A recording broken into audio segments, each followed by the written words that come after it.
I didn't get the memo it was Orange Night because we have two ladies who are a couple dressing, and that's nice to see. Jenna Clarke, of course, from the Australian newspaper, and Linda Scott, who's happily married to somebody else, by the way,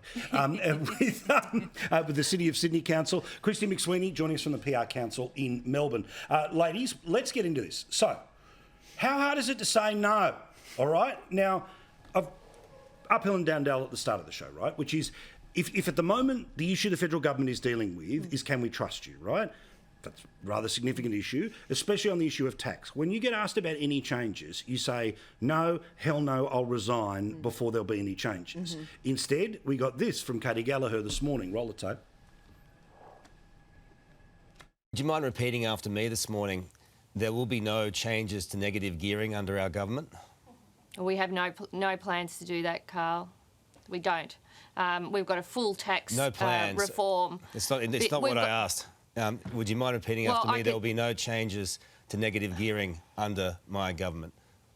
Well, it's not my government, it's the Albanese government, and we have no plans on negative gearing. Now, yeah, I get it. The repeat after me thing, a little low rent, but still. If the trust is the issue, which it is for a lot of people right now, there's a way to answer, and it's not that. No. Look, Katy Gallagher, normally a very good performer on her feet in the chamber and also in the media. So when she sort of stumbled on that, and the first thing that came out of her mouth was, whoa, whoa, whoa, not my government, Albanese's government. She's fairly and squarely placing this at the foot of the Prime Minister. I think Carl really caught her on the hop there.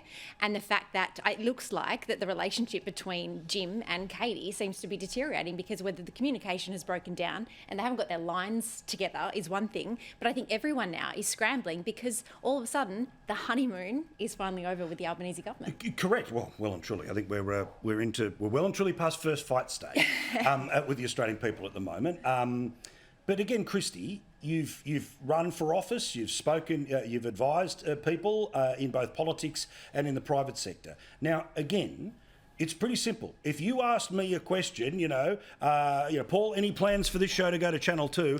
Hell no, and I'd resign before the chat. There's a pretty clear way you respond when you are put a proposition that you vehemently disagree with, or you absolutely want people to know is not going to happen. But especially when you match it back in with what Chalmers has said in the past about negative gearing, it opens itself up, doesn't it? It certainly does open itself up, and it's a weasel political language, and it's a way that politicians speak that doesn't lock them into having something said on the record that they then later want to retract or sidestep around. The real story here, of course, is that Katy Gallagher is a dominant member of the left faction, the Albanese faction in the caucus and in the cabinet.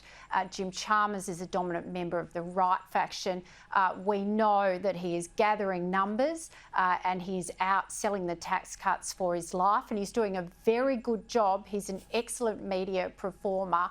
And Albanese's faction with Katy having very much an eye on the internal machinations of Labor, with the Treasurer being front and centre in the media. Sure, he's selling their agenda, but the more exposure he gets, the better his numbers go up in the caucus and the Labor membership base at a time when the Prime Minister seems to be flailing.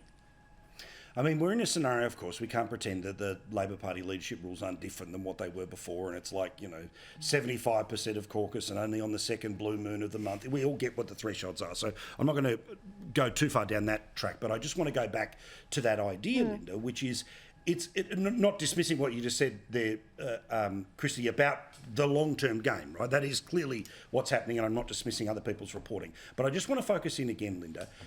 How hard is it just to say no? Look, I like Carl Stefanovic a lot. I want to be clear about that. But sometimes even Carl shouldn't repeat his own words. They will get him into trouble. Of course, the Albanese government is focused on giving every Australian taxpayer a tax cut. That's what they're focused on. They're focused on changing the tax package that was proposed by and, voted for the Conservatives. That they voted for? To a tax package in light of the very different economic circumstances we're in that mean that Middle Australia are going to get a bigger tax cut, and that, unlike the other proposal, they're going to give a tax cut to every working Australian. Now, that is a really significant thing.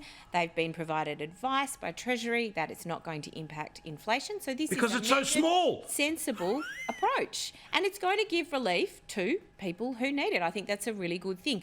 Now, the media, of course, respectfully loves to play kind of rule in, rule out. But you know how to bat it up. After me. But that's not how people should govern. But you know how this works, right? I'm going to say to you, you're potentially a mayoral candidate for the City of Sydney, right? Is there any plans to bring the monorail back to Sydney? Well, that's a state government responsibility, so, you know... But your answer would be accurate no. about who is who, right? Okay, do you want to put a swimming pool in the middle of George Street? No. Okay, see what I mean? That's the point. It's a different question, isn't it? It is a different question, right?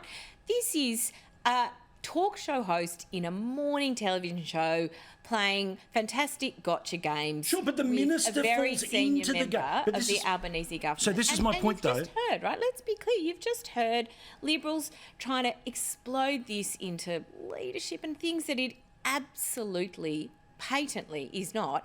What we should be focusing on, what the government is focusing on, is cost of living relief and support for Middle Australia in a time of really challenging inflation. Yeah, but again, and people want to distract from that agenda, but it's very important to recognise that people are struggling. Yeah, I've got a support service in my area, in Newtown, in the City of Sydney. They put out a post today needing fruit. Yes, because correct. They're talking about but is the federal government giving them the money for it? Afford fruit. But they've got a $20 billion surplus, and as I've argued before, is that if they turn around and say, OK, we've got this $20 billion extra, one of the things we can do is we're going to give people back their $1,500 that we took away last year. Then we're going to give more money to aid groups like the ones that we're talking about because we've got that little bit extra, and we'll reduce fuel prices. But as I just explained at the start of the show, again, yes, it's a 1 cent difference, but that's the whole point is, it's just 1 cent. If the total tax take from the federal government in the next 12 months for the average person be $1,500 when it comes to petrol, we're all about cost of living, then maybe they could pull their head in on that issue. But it is worth noting, again, where you've got this scenario here where you've got all the same people who argued against stage 3 are now turning around and starting to flood the zone with why negative gearing, et cetera, needs to change. Yeah. So you would think these people would have just a modicum of sense to let the government sell their first broken promise before demanding they make another one. I did find it quite interesting that Allegra Spender sort of stood up at the National Press Club demanding is it full because tax reform. Catherine Murphy works for them now? That they just think if we put it in the thing, then she'll just run it into Albo's office? Come on. Yeah, look, it is. But what also gets me is that you can kind of feel that the tension is even brewing between the state premiers now with the Prime Minister as well. I mean, we saw Stephen Miles out today and also WA Premier Roger Cook coming out and saying, yeah, we need to do, making sure that Reserve Bank really drive down inflation and things like that.